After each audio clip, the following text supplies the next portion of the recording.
తాకట్టులో ఉన్న బంగారాన్ని విడిపించి ఆ రోజు ఆన్లైన్ ధరకే కొంటుంది కొమ్మూరి గోల్డ్. నమస్కారం, వెల్కమ్ టు సుమన్ టీవీ. నేను గీతాంజలి. ప్రస్తుతం మనతో పాటు ఇస్కాన్ నుంచి ప్రణవానంద ప్రభుజీ ఉన్నారు. వారితో మాట్లాడదాం. హరే కృష్ణ ప్రభుజీ. హరే కృష్ణ. ఎలా ఉన్నారు? భగవద్దయ. చాలా సంతోషం, ఎన్నో రోజుల తర్వాత కలిసాము. విశేషమైన సందర్భం ఇప్పుడు పూరి జగన్నాథుడు. ఎన్నిసార్లు తలుచుకున్నా, ఎన్నిసార్లు విన్నా ఆయన గురించి తనివి తీరదంతే. ఇంకా ఇంకా తెలుసుకోవాలనే కోరిక. అయితే ప్రస్తుతం ఏదైతే ఒరిస్సాలో ఉన్నటువంటి పూరిలో ఉన్నటువంటి ఆలయం గురించి ప్రభుజీ, యుగాల నాటిది ఈ ఆలయం అని చెప్తూ ఉంటారు. అక్కడ ఉన్నది అయితే ప్రత్యేకంగా ఆలయంగా చూసింది మాత్రం 1300వ శతాబ్దం నుంచి అప్పుడు నిర్మాణం అనేది జరిగిందంటారు. అంతకు ముందు అసలు ఎలా ఉండేది, అక్కడ స్వామి ఎలా కొలువై ఉన్నారు, ఈ వివరాలు తెలియచేయండి. పూరి క్షేత్రం చాలా విలక్షణమైన క్షేత్రము. చాలా అద్భుతమైన ఆలయ సంపద జగన్నాథ స్వామికి ఉన్నది. మీరు పూరి వెళ్ళారా? లేదండి. అయ్యో, తప్పకుండా వెళ్ళాలి. పూరి క్షేత్రంలో అద్భుతమైన దర్శనం మనకి జగన్నాథుడి కలుగుతూ ఉంటుంది. ఎంతో మంది మహారాజులు ఆ ఆలయాన్ని నిర్మాణం చేస్తూ పునర్నిర్మాణం చేస్తూ వస్తూ ఉన్నారు. మహారాజ ఇంద్రద్యుమ్న అనే మహారాజు వారు అక్కడ జగన్నాథ స్వామిని స్థాపన చేశారనమాట. వారి యొక్క ధర్మపత్ని గుండీచా. అందుకే ఇప్పుడు రథయాత్ర అప్పుడు జగన్నాథుడు మందిరం నుంచి బయలుదేరి గుండీచా మందిరానికి చేరుకుంటారు. అయితే వాళ్ళు తల్లిగారిగా భావిస్తారు, అత్తగా అంటారు.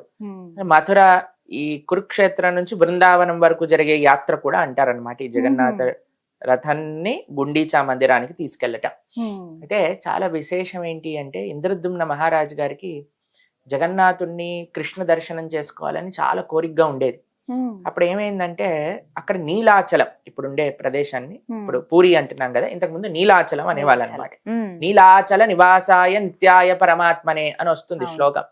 అయితే ఆ నీలాచలంలో నీలమాధవుడు అనే కృష్ణుడు ఉండేవాడు.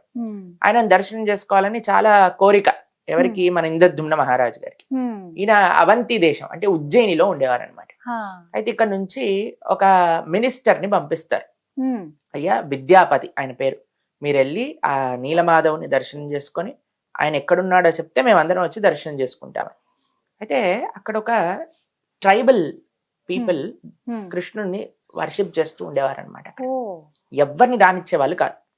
ఎందుకంటే అక్కడ ఒక నానుడు ఉంది, ఎవరైనా వేరే వాళ్ళు బయట వాళ్ళు వస్తే కృష్ణుడు మనకి దక్కకుండా పోతారు అని ఒక నానుడి. దాంతో ఈ విశ్వవసు అనే ఆయన అక్కడ ఉండే శబర జాతికి సంబంధించిన వాళ్ళే ఆ భగవత్ సేవ చేస్తుండేవాళ్ళు. మీరు చూడండి, కృష్ణ సేవ అందరిది అండి. అది సనాతన ధర్మం యొక్క విశిష్టత. ఆ శబరి సేవించింది, గుహుడు సేవించుకున్నాడు రామచంద్రమూర్తిని. అందరూ ప్రేమతో సేవించుకోవచ్చు. భగవత్ సేవకి ఎవ్వరూ దూరం కారండి.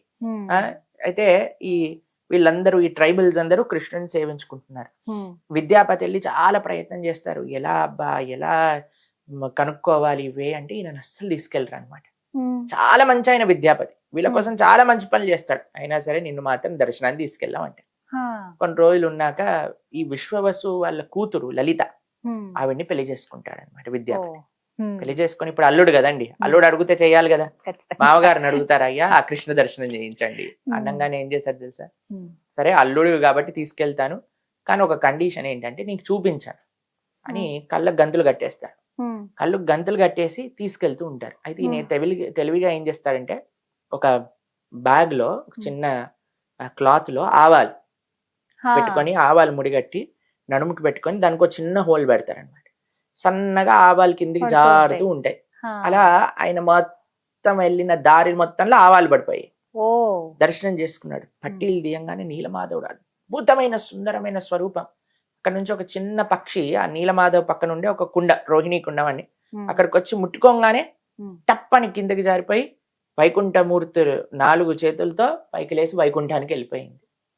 తర్వాత అక్కడ ఉండే ప్రసాదాలు, మాలలన్నీ కూడా మెరుస్తూ ఉన్నాయి అన్నమాట, ఆ పుష్పమాలికలు. ఎందుకంటే స్వర్గం నుంచి తెచ్చిన పూలతో అలంకరణ చేశారు స్వామికి. అయితే అలాంటి ప్రదేశం చూసి అమ్మయ్య మా మహారాజు గారికి చెప్పొచ్చు అని వచ్చేసారు. కొన్ని రోజులలో ఏమంది, ఆవాలు ఎంత తొందరగా మొలకెత్తిపోతాయి కదండి. అయితే ఆవాల దారి మొత్తం తెలిసిపోయింది, ఇక్కడ నీలమాధవుడు ఉన్నాడు. సరే అని వెళ్ళి ఇంద్రద్యుమ్న మహారాజు గారికి చెప్తారు, అయ్యా నీలమాధవుడు అడ్రస్ దొరికింది, పదండి తొందరగా వెళ్దాం అనగానే అందరూ బయలుదేరిపోతారు. బయలుదేరిపోయి ఆ నీలమాధవ్ దగ్గరికి వెళ్ళి చూసేసరికి ఆయన అంతర్ధానం అయిపోతారు. అయ్యో. కనిపించాడు. ఎందుకంటే ఆ నానుడు ఉంది, బయట వాళ్ళు ఎవ్వరూ దర్శనం చేసుకోలేరు నీలమాధవుడిని అని. ఆయన అంతర్ధానం అయిపోతారు. రాజుగారు ఎంత బాధ అంటే అసలు చాలా బాధపడతారు.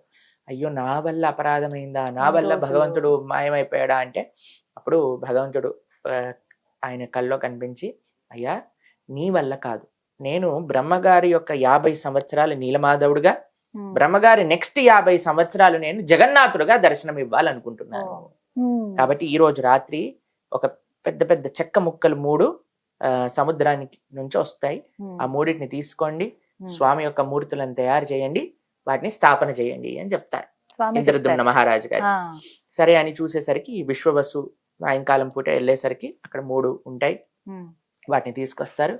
అప్పుడే విశ్వకర్మ, మనకి తెలుసు కదా దేవతలకి ఆర్కిటెక్ట్, ఆయన ఒక వృద్ధుడి రూపంలో వస్తారనమాట. వచ్చి అయ్యా నేను ఈ పని చేస్తాను, కానీ ఒకటే కండిషన్ ఏంటంటే తలుపులు పెడతాను, లోపలికి రాకూడదు, అయ్యాక నేను వచ్చి చెప్పేస్తాను పని అయిపోయింది అని. సరే ఆయన లోపలికి వెళ్ళిపోతారు. లోపలికి వెళ్ళిపోయి టక్ టక్ టక్ టక్ టక్ టక్ టక్ టక్ అని చప్పుడు వస్తుంది వస్తుంది వస్తుంది వస్తుంది వస్తుంది. కొన్ని రోజుల తర్వాత అయిపోతుంది. 1 రోజు 2 రోజులు 3 రోజులు 4 రోజులు ఓపిక పడతారు. ఎన్ని రోజులని చూడాలి, అసలే ముసలాయన వెళ్ళిపోయాడేమో మనకేం తెలుసు అని రాణి అప్పుడే చెప్పారు, ఏమైనా సరే నేను బయటకు వచ్చేంత వరకు తలుపు తీయకూడదని.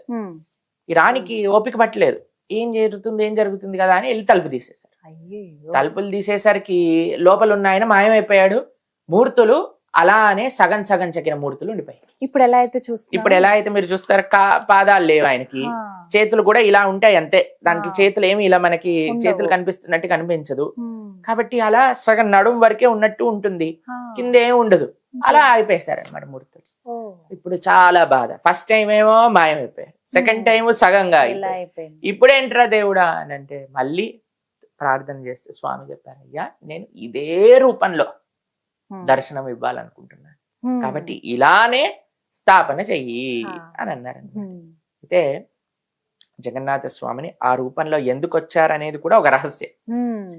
మనకి ద్వారకలో రాణులందరూ కూడా బృందావనంలో భగవానుడు ఎలాంటి లీలలు చేయాలో తెలుసుకోవడానికి ఉత్సాహం చూపించారు. ఎందుకంటే కృష్ణుడు ఎప్పుడు బృందావనన్నే తలుచుకుంటూ ఉండేవారు.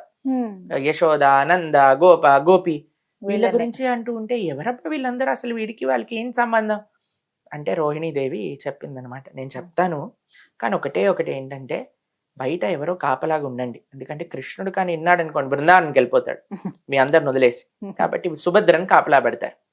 కృష్ణుడు బలరాముడిని ఆపండి వినకుండా అని లోపల కథలన్నీ చెప్తున్నారు, బృందావనంలో ఇలా జరిగింది అలా జరిగిందని.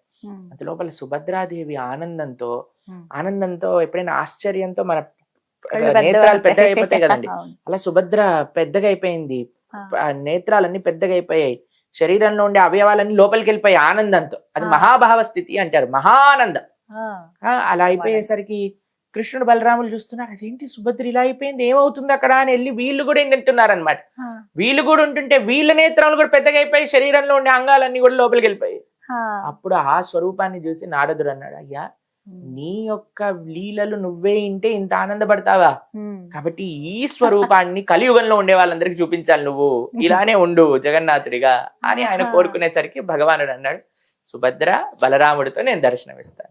అందుకే మీరు చూడండి, ఎక్కడైనా మీరు రాధాకృష్ణుల్ని చూస్తారు, రుక్మిణీ కృష్ణుల్ని చూస్తారు, కానీ ఇక్కడ విశేషం ఏంటంటే అన్న ఇంకా చెల్లితో ఉన్నారు జగన్నాథుడు బలభద్రుడు కూడా.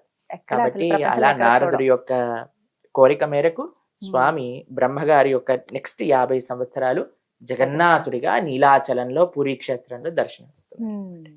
ఆలయం నిర్మించింది అయితే ఇంద్రద్యుమ్న మహారాజు గారి నుంచి ఆలయం ఉన్నది. అయితే అక్కడ ఇంకో విశేషం, ఇంద్రద్యుమ్న మహారాజు గారు అనుకున్నారు ఎవరితో ఈ ప్రతిష్ఠ చేయించాలి అని అంటే బ్రహ్మగారి కంటే గొప్పవారు ఎవరు ఉంటారు, బ్రహ్మగారిని తీసుకొస్తానని భూలోకం నుంచి బయలుదేరి బ్రహ్మలోకానికి వెళ్ళారు. బ్రహ్మలోకానికి వెళ్ళి బ్రహ్మగారికి ఇన్విటేషన్ ఇచ్చి అయ్యా సరే వస్తానని కిందికి వచ్చేసరికి ఎన్నో వేల సంవత్సరాలు గడిచిపోయాయి. ఎందుకంటే మనకి వాళ్ళకి టైం స్పాన్ వేరు కదండి. వెళ్ళిపోయి కిందికి వచ్చేసరికి ఆయన అన్నారు, అమ్మో ఇన్ని సంవత్సరాలు గడిచిపోయి ఇప్పుడు ఏంటి సంగతి అంటే బ్రహ్మగారు మళ్ళీ ఆ ఇంద్రద్యుమ్న మహారాజు గారితో ఆ ప్రతిష్ఠ చేయించారు. ఆలయంలో చేయించాక జగన్నాథుడు అడుగుతాడు, అయ్యా నా దగ్గరికి ఎవరు వచ్చినా సరే వరాలు ఇస్తాను కదా, మరి నువ్వు నన్ను ప్రతిష్ఠ చేయించావు కదా, నీకేదైనా వరాలు కావాలంటే కోరుకో అని అంటే మొట్టమొదటి వరం ఒకటి అడుగుతారు. ఏంటట అంటే, అయ్యా నీ చేతులు ఎప్పుడు ఆరకూడదు. చేతులు ఆరకూడదు అంటే ఇప్పుడు ఆరకూడదు అంటే ఏదో ఒకటి తింటూ ఉండాలి, ఉమ్, ఏదో చేతులు కడుక్కుంటూ ఉండాలి. ఉమ్. చేతులు కడుక్కున్నాక ఆ చేతులు ఆరేంత లోపల ఇంకో నైవేద్యం రావాలన్నమాట స్వామి.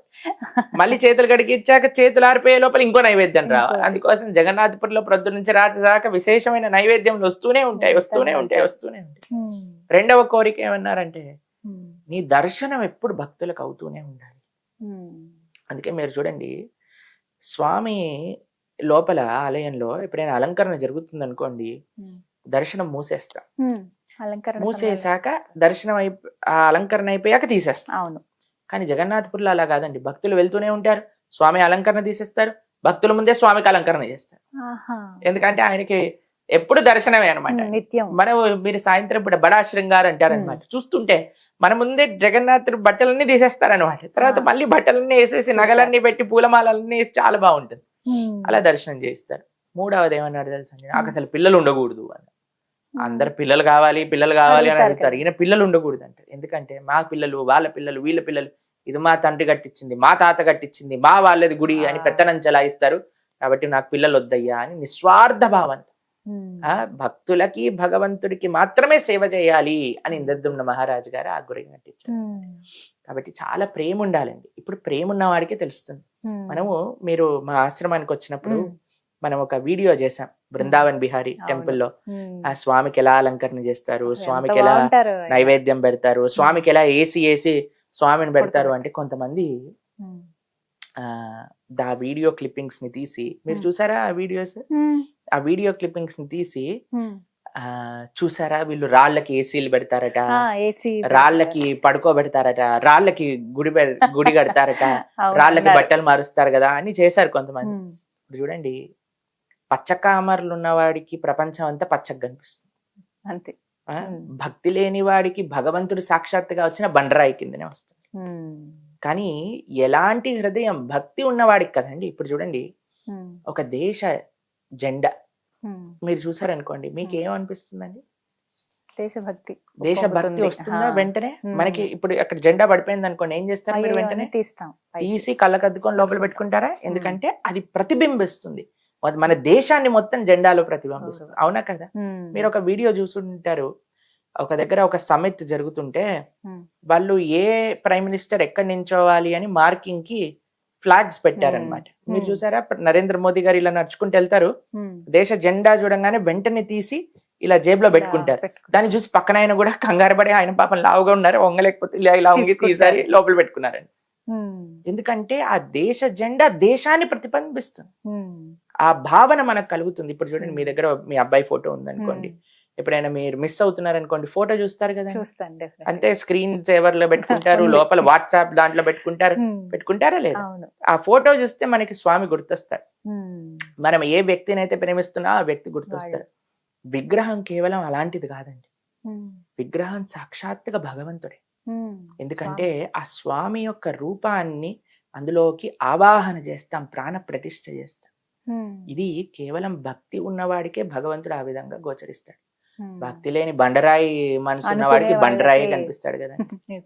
కాబట్టి మూర్ఖంగా వారే వాళ్ళకి ఈ ప్రపంచంలో ఏమి మనం సమాధానం చెప్పలేం.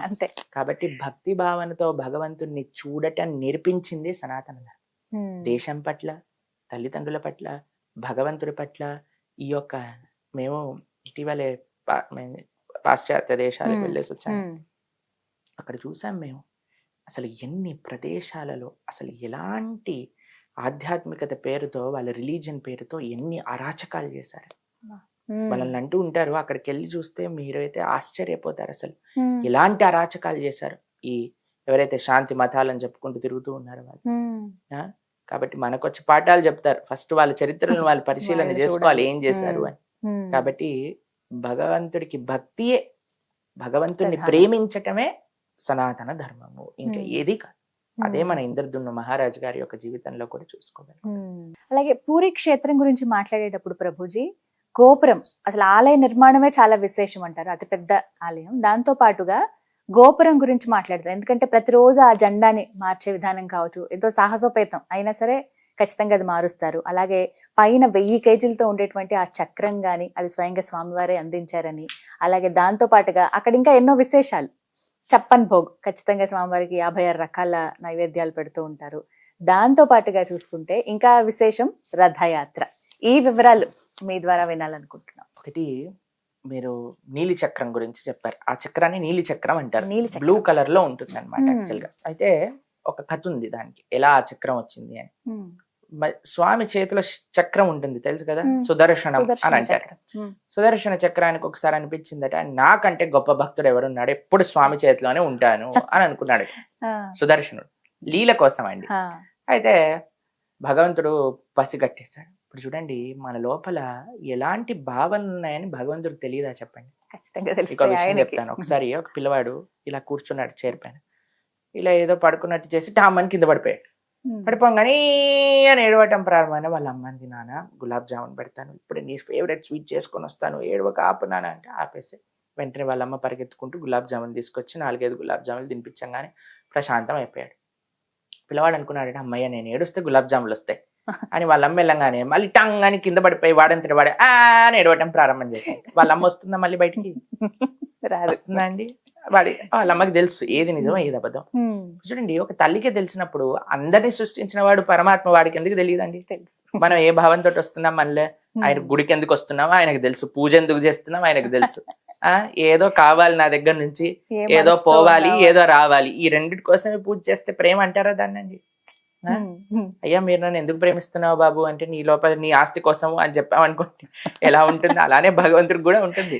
ఈ కోరిక కోసం ఆ పూజ చెయ్యి, ఆ కోరిక కోసం ఈ పూజ చెయ్యి, ఈ దీపం పెట్టు, ఆ మంత్రం చెప్పు, ఇలా హోమం చెయ్యి, ఇలా ధూపం వెయ్యి, ఇలా చేసామనుకోండి కేవలం కోరికల కోసం. ప్రేమతో చేయండి, అది వేరే విషయం. ఉమ్.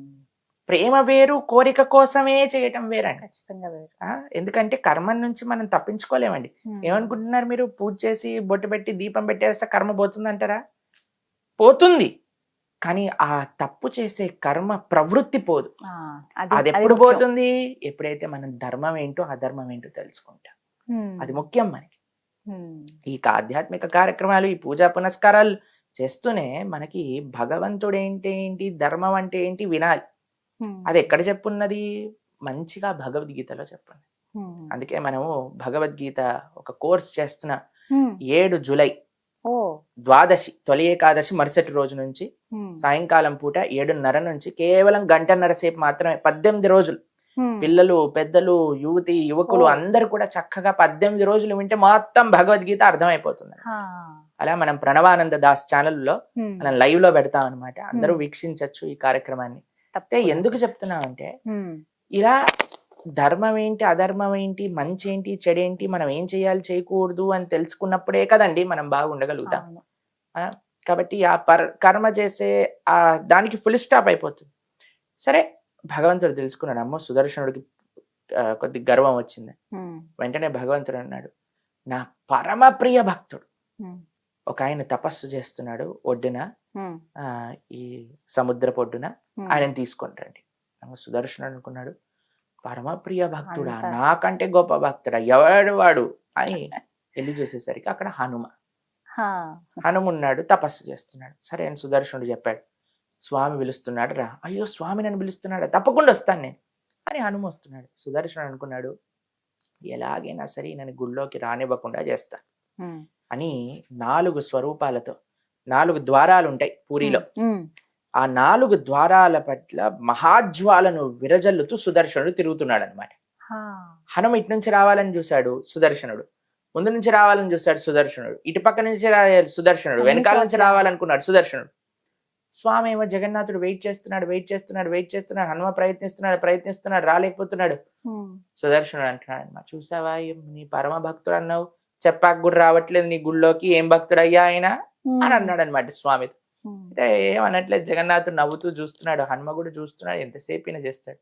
తర్వాత ఒక్కసారి భగవంతుడి నామాన్ని స్మరణ చేసి 4 చేతులు తెచ్చుకొని 4 చేతులతో 4 సుదర్శనాలను పట్టేసుకున్నాడు హనుమ. ఆ. పట్టుకొని లోపలికి అలానే నడుచుకుంటూ వెళ్ళాడు, స్వామిని దర్శనం చేసుకున్నాడు, వెళ్ళిపోయాడు. హా. అప్పుడు సుదర్శనుడు ఇలా తలదించుకున్నాడు అనమాట. అప్పుడు అన్నాడు భగవంతుడు, నీకు గర్వం వచ్చింది. భగవంతుడికి గర్వం నచ్చదండి. ఉమ్. మనం గర్వంతో, ఎంత గర్వం పెరిగిపోయిందంటే భగవంతుడిని దూషిస్తున్నారు జనాలు. ఇప్పుడు భాగవతోత్తములను దూషిస్తున్నారు, ఉమ్. పీఠాధిపతులని, సన్యాసులని, సాధువులని, వచ్చిన శ్వాస రాని మాట మాటలు అనేస్తున్నారు. మాట్లాడేస్తుంటారు. అవును. ఏమనుకుంటారంటే అది ఫ్యాషన్ అనుకుంటున్నారు జనాలు. కానీ అది ఎంత భగవద్ అపరాధమో, ఎంత మన జీవితంలో చెడు తెస్తుందో పాపం వాళ్ళు ఆలోచించలేకపోతున్నారండి. అయితే సుదర్శనుడిని చూసి భగవంతుడు అన్నాడు, ఈ క్షేత్రంలో నీకేం పని లేదు కాబట్టి నువ్వు కర్రగా మారిపో అని అన్నారు. అందుకే మీరు చూసారంటే మన జగన్నాథుడు, బలభద్రుడు, సుభద్ర పక్కన ఒక కర్ర ఉంటుంది, సుదర్శనుడు. ఆ క్షేత్రంలో చక్రంలా ఉండడు, ఆయన కర్రలా ఉంటాడు పక్కన. ఫస్ట్ మీరు జగన్నాథ రథయాత్రలో కూడా ఆ కర్రను తీసుకొస్తారు, అప్పుడు భగవానుడు మిగతా పరివారం అంతా వస్తుంది. ఆ కర్ర సుదర్శనుడు అన్నమాట. తర్వాత పాపం భగవంతుడు ఇలాంటి వాడంటండి, చాలా ప్రేమ కలిగి, ఆయనంత దయ కలిగిన వాడు, ఆయనంత ప్రేమ కలిగిన వాడు ఇంకోటి ఉండడండి. ఇప్పుడు చూడండి, అమ్మ మనకి కొట్టింది అనుకోండి, ఒక తప్పు చేసామని, దాని తర్వాత అన్నం కూడా పెడుతుంది కదండి. ఇంకా చెప్పాలంటే మనకి ఏమి నచ్చుతుందో అది చేసి మరీ పెడుతుంది. పాపం పశ్చాత్తాపంతో, అయ్యో అన్నానే పిల్లవాడిని, మన మంచి కోసమే అంటుంది, అయినా సరే మనల్ని బుజ్జగిస్తుంది. అలా పాపం భగవంతుడు చూసి, కొంతమంది ఉంటారు ఎప్పటికి నరకంలో పడేస్తారట, ఎప్పటికీ స్వర్గంలోకి తీసుకు ఏం చేస్తాడో ఏమో తెలియదు, కానీ మనస్వామి మాత్రం ఏమంటున్నాడు, పాపం కొద్దిగా చిన్న పనిష్మెంట్ ఇచ్చాడండి. తర్వాత ఏమనుకున్నాను సార్, ఎందుకు అన్నానో ఈయనని, పాపం మా సుదర్శనుడు ఎంత సేవ చేస్తాడు. సరే సుదర్శన, నీకు ఒక దివ్యమైన స్వరూపాన్ని ఇస్తాను, నీలి చక్రంగా నా గుడిపై నుండు, నా దర్శనం కూడా రావాల్సిన అవసరం లేదు, నీ దర్శనం చేసుకుంటే జగన్నాథపురి దర్శనం చేసిన ఫలితం వస్తుంది అని చెప్పాడు జగన్నాథుడు సుదర్శనుడికి. కేవలం నీ దర్శనం. అందుకే మీకు తెలిసిందే, పూరి వాసులు భగవంతుడి ఆలయానికి రాలేని రోజులు ఉంటాయి, కొన్ని శౌచాలు అవి ఉంటాయి, పైకి వెళ్ళి సుదర్శనాన్ని దండం పెట్టుకుంటారు అంతే అండి. ఎక్కడి నుంచి చూసినా సరే సుదర్శన్ని దండం పెట్టుకుంటే పూరి క్షేత్ర దర్శన ఫలితం వచ్చేసినట్టే. ఆ వరం ఇచ్చారనమాట. అయ్యా, ప్రతిరోజు నీకు ఆరాధన జరుగుతుంది, ప్రతిరోజు నీ పైన ఉండే జెండాని మారుస్తారు, ప్రతిరోజు పూరి క్షేత్రం అంటే నీలి చక్రమే విశేషం. కాబట్టి అంత గొప్ప బుజ్జగింపు కూడా చేశాడండి స్వామి. అది భగవంతుడి లోపల ఉండే ఆ కరుణ, కృప, చక్రం చాలా పెద్దది. 1000 కేజీలు అంటున్నారు కదా, చాలా పెద్దదండి. అసలు గుడే 300 అడుగులు ఉన్నప్పుడు దానిపైన చక్రం అంత ప్రస్ఫుటంగా కనిపిస్తుందో, అసలు చక్రం చాలా బ్రహ్మాండంగా ఉంటుంది. పూరి క్షేత్రంలో అందరూ చక్ర దర్శనమే విశేషం, చక్ర దర్శనం చేసుకోవాలి. అలాగే పైన జెండా రోజు మారుస్తారు కదా ప్రభుజీ, అందులో ఒక చాలా విశేషం ఉంది. ప్రతిరోజు జెండాని మారుస్తారు. అందులో ఒకటే పరివారం చెందిన వాళ్ళు తరతరాలుగా ఆ సేవ చేస్తున్నారు అనమాట. అయితే తండ్రి గారు వాళ్ళ పిల్లవాడిని నేర్పిస్తున్నారు ఒకసారి జెండా ఎలా మార్చాలని. అయితే ఇలా ఉల్టా ఎక్కుతారనమాట వాళ్ళు, ఇలా గోపురాన్ని వెనక్కి ఎక్కుతారు. ఎక్కినప్పుడు ఆ పిల్లవాడు పైకి వెళ్ళాడు, మొత్తం సుదర్శనుడి పైన జెండా మార్చేశారు, ఆరతి ఇస్తారు అక్కడ నుంచి. ప్రతిరోజు చూడొచ్చు మనం, అందరు భక్తులు చూస్తారు. 4:30-5 గంటల సమయానికి అది వెళ్ళినప్పుడు ఏమైందంటే, ఒకసారి ఆ పిల్లవాడు పై నుంచి పడిపోయాడు.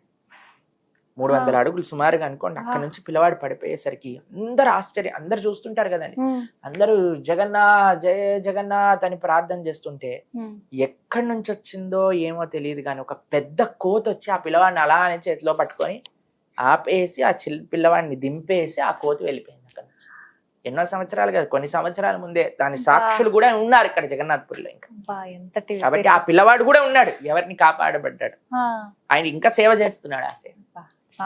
భగవంతుని నమ్ముకున్న వాడికి రక్ష అన్న దాంట్లో ఎటువంటి సందేహం లేదు, అదంటే విశేషం అన్నమాట. అయితే ఆ జెండా గురించి ప్రభుజీ, వ్యతిరేక దిశలో, గాలికి వ్యతిరేక దిశలో ఉంటుందట కదా, అన్ని విచిత్రాలండి. ఇన్ని మహిమలు కలిగినా సరే దేవుణ్ణి అర్థం చేసుకోలేకపోయేవాడిని మూర్ఖుడు కంటే ఏమంటాను చెప్పండి. కానీ ఇదేదో గొప్ప విషయం కాదు, ఆ స్వామి యొక్క కృప. వైకుంఠాన్ని వదిలేసి మన దగ్గరకు వచ్చారు, దానికంటే కొద్ది కృప ఇంకేముంటుంది. ఇప్పుడు చూడండి, మనం ఎవ్వరు కూడా మంచి ఫెసిలిటీ, మీకు ఒక ఏసీ ఆఫీస్ ఇచ్చారనుకోండి, బ్రహ్మాండంగా ఏసీ ఉంది, స్పేషియస్ ఆఫీస్, టేబుల్, చైర్లు అన్ని ఉన్నాయి.